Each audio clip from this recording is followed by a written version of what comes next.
जीव वागेंद्रिय है। उससे राम नाम जपने से उसमें ऐसी अलौकिकता आ जाती है कि ज्ञानेंद्रियां और उसके आगे अंतःकरण और अंतःकरण से आगे पवित्रता और पवित्रता से आगे परमात्मा तत्व है।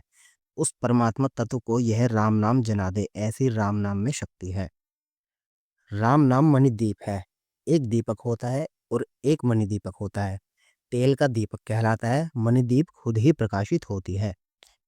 जो मणिदीप है वह कभी बुझती नहीं है। जैसे दीपक को घर की मेन चौखट पर रख देने से घर के अंदर और बाहर दोनों हिस्से प्रकाशित हो जाते हैं, वैसे ही राम नाम को भी जीभ पर रखने से अंतःकरण और बाहरी आचरण दोनों प्रकाशित हो जाते हैं।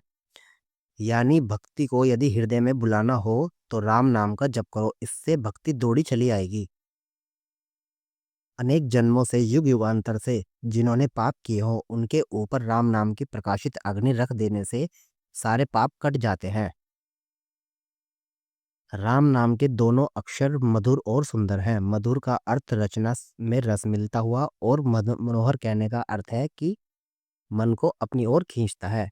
राम नाम कहने से मुंह में मिठास पैदा होती है। दोनों अक्षर वर्णमाला की दो आंखें हैं। राम के बिना वर्णमाला भी अंधी है।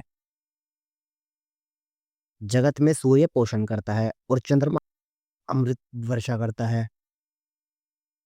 राम नाम विमल है। जैसे सूर्य और चंद्रमा को राहु केतु ग्रहण लगाते हैं, लेकिन राम नाम पर कभी कोई ग्रहण नहीं लगता है।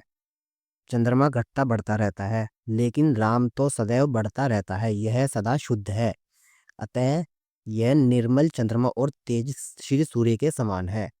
राम नाम जपने वाले जीव में तेज उत्पन्न होने लगता है, जिससे वो सभी मनुष्यों को अपनी ओर आकर्षित करने लगता है।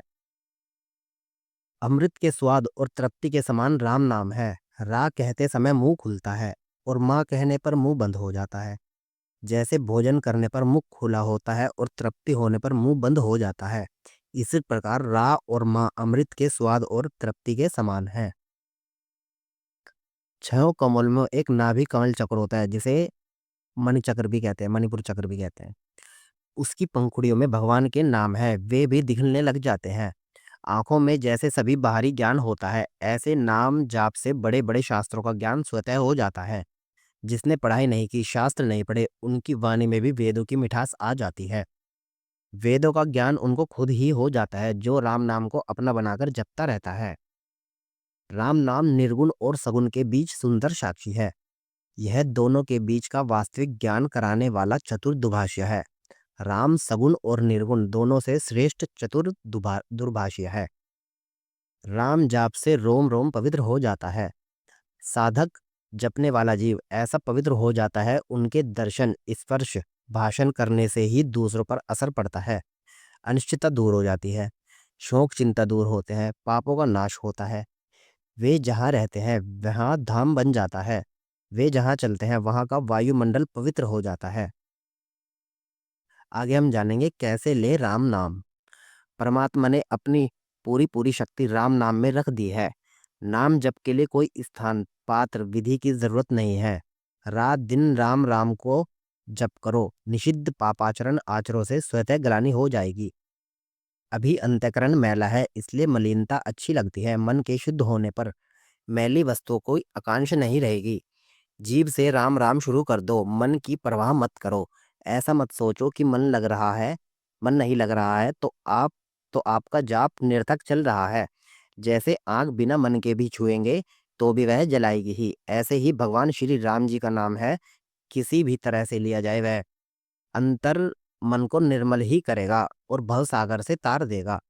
अभी नहीं लग रहा है तो परवाह नहीं करो, क्योंकि आपकी नियत तो मन लगाने की है, तो मन लग जाएगा। भगवान हृदय की बात देखते हैं, यह कि यह मन लगाना चाहता है लेकिन मन नहीं लग पा रहा है, इसलिए मन नहीं लगे तो घबराओ मत और जाप करते करते मन लगाने की कोशिश करो।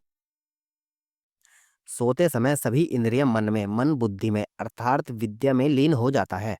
गाढ़ी नींद में जब सभी इंद्रियां लीन हो जाती है, उस पर भी उस व्यक्ति को पुकारा जाए तो वह अविद्या से जग जाता है।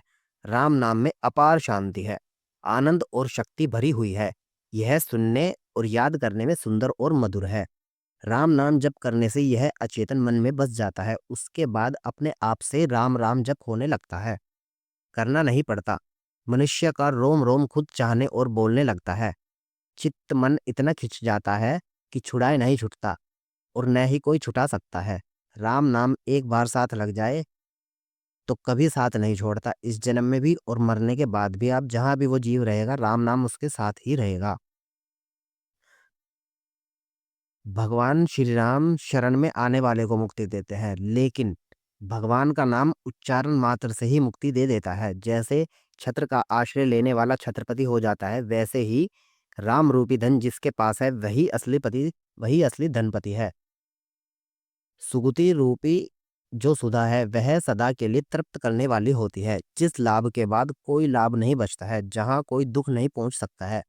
ऐसे सभी आनंद को राम नाम खुद ही प्राप्त करवा देता है।